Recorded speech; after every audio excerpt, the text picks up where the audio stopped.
Okay, so I'm in Vectr.com. I am making, with my layers here, organizing different paths. They can be pin drawn paths like the eye. They can be shape paths using the shape tool, like the dot on the eye. I can use the pin tool at any time and just click. If you don't like using the curves, you can just do it all with straights. This is a really quick way to kind of block out your shapes.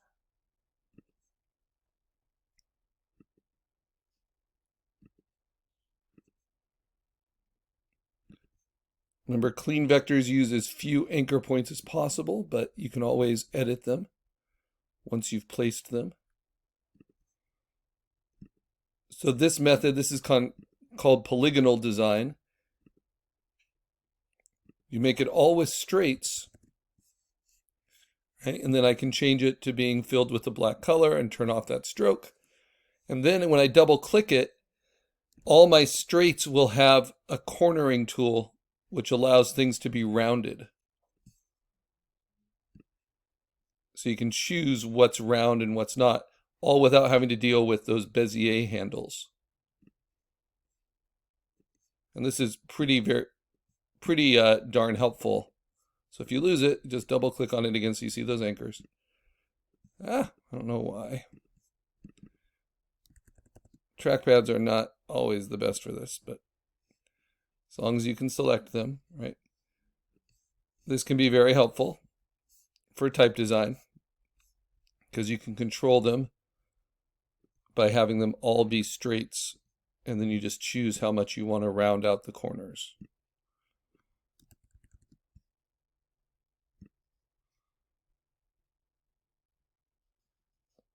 Oh, I have to split the difference between these two.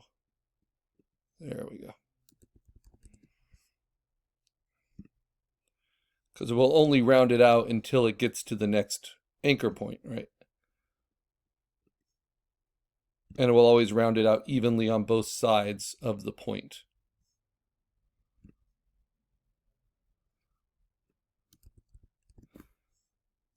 So anytime you need to move around when you zoomed in, just hold spacebar, click and drag. And anytime you want to undo something, just Command Z.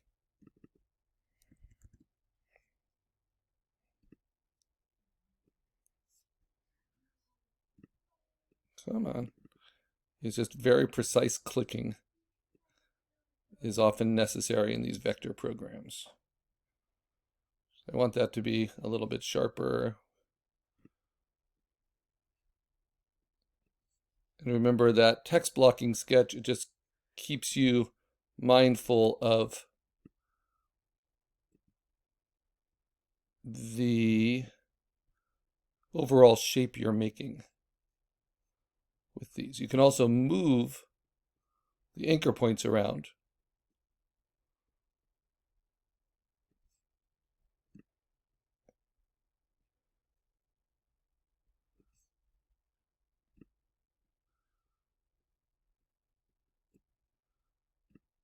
And that might give you more opportunities with the cornering tools as well.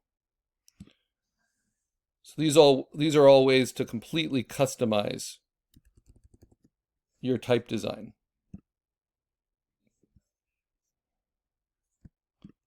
Using spacebar, zooming down, these are the only ones left. Just gonna corner these, corner this. All right, and if I want to make it longer, I just drag the anchor point down. And then I get to keep those corners. And then if there's an anchor point I don't need, like this one,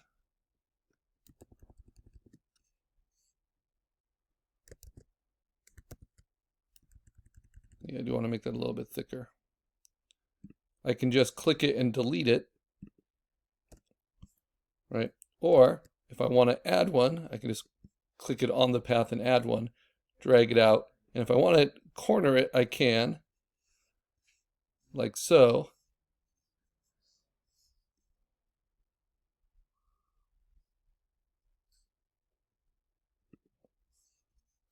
Or, remember, all of these points, anchor points, are still straight. If I just double click them, I can turn them to corners and then adjust their handles individually. Now, if I don't hold down Command while I do that, it will do it evenly on both sides. See, like that. But if I hold down Command, then I can make them uneven on both sides.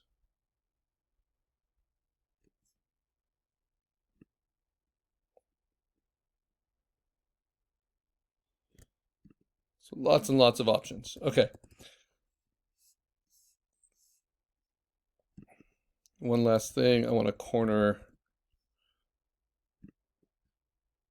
this anchor point, and I'll do that with curves.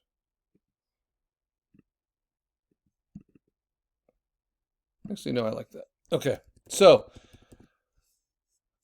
that's how you can individually make typefaces. Now, the benefit of that is you can just click on any of those shapes once and then get transform tools, just basic transform tools, to play with the space between the lettering. That's called kerning. And to play with their relative size and placement, right?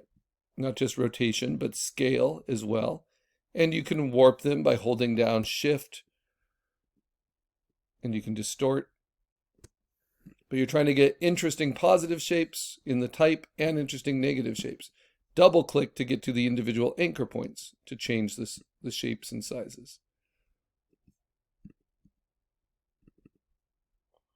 And today's goal, our work from home day goal, is to try to finish our black shape vector type.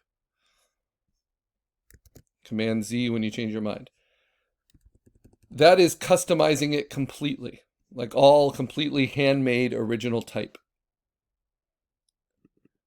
And hopefully you'll see how you have full control, just like with logo design, how you can play with that.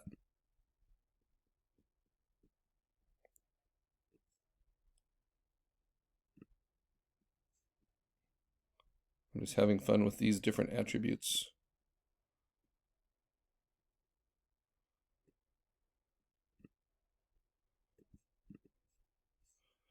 Now, another way is to use the type tools. And if you remember, it's good to have inspiration. And there is a site where you can find lots of typefaces, like a Pixabay for typefaces. And that site is linked in the assignment. It's called defont.com. But defont.com lets you download typefaces to a device where you have administrative privileges. So it's good for professional use. And you can see the array of options there. You know, here are some I thought might be useful. One is named Super Serial. And these are all vector shapes that then you can bring into programs. But for this project, just to keep it really simple, because we're working from home, we're going to use the type options, the typefaces that are already in the freeware, Vectr.com. So I'm going to use for the first time the text tool. I'm just going to click, and I'm going to look at the properties on the side. I'm going to make it a lot bigger. Under size, I'm going to put in like 200. Oh, that's too big for my size. Let's try 100.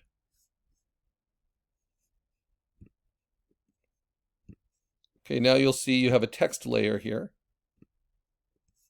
Text works a little bit differently because at the beginning, you have a transform box. Should be able to make it bigger. There we go.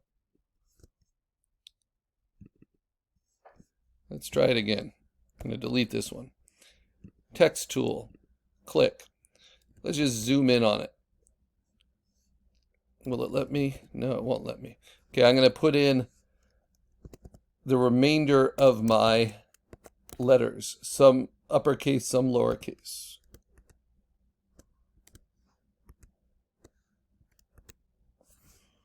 Okay, now I'm going to double click, select it all, and then increase the size, just like I would in a word processing program.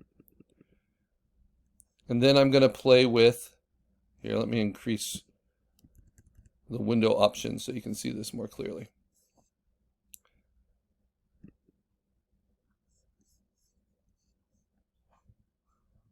Now I'm going to increase.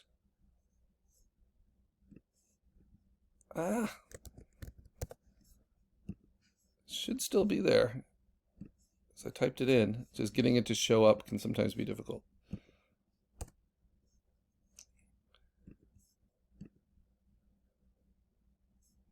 Okay, it's highlighted in blue just like a word processor. I'm going to take its point size up. I don't need to take it all the way up, right? Because once I turn it into a vector, it'll be easy to enlarge. But I'm going to put retype.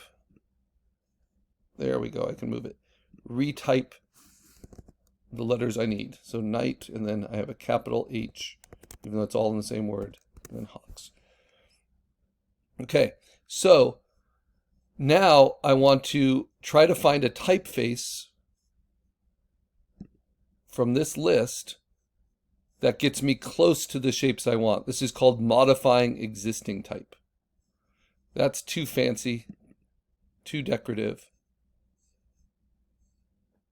But I'm looking for kind of a bubble type. And all of the Google Slides ones are in here.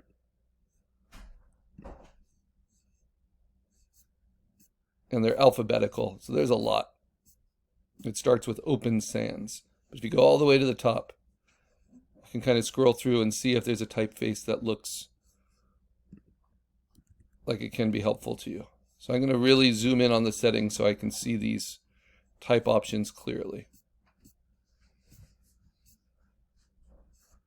I'm looking for something like a cereal box, kind of bubble letters. And I'm just in the A's. So you'll see there's a lot of versions, a lot of things available in here. All freeware, all available on any computer with an internet connection. You don't need to load any typefaces in. Some are quite fancy, right? That can be modified because they're all vectors. But I want to keep it fairly straightforward, just black bubble type to begin with. So that's pretty good. At any time I can copy it. Come on, where'd it go? Oh, that is annoying. I don't know why it keeps disappearing. At any time I should be able to copy it and make, there it is, make duplicates of it, right? So I can select it under layers, copy, paste. Copy, paste. There we go. Now I have two of them. And I think the reason it's blinking out sometimes is just because it's still linked as a typeface. Ay. So how can I see it again? Select it and then set its properties. Make sure it's filled.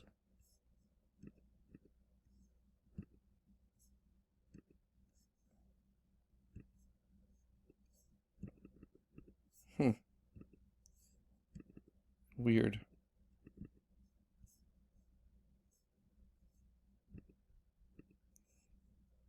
There it is. Okay. Yeah, so these kind of bugs. There we go. So this is the magic. Once you get a typeface that's close, and I made a duplicate because I think there's probably a better typeface out there, but this can help me a little bit. While it's still a type tool, you can change it. I can change uppercase to lowercase, that kind of thing.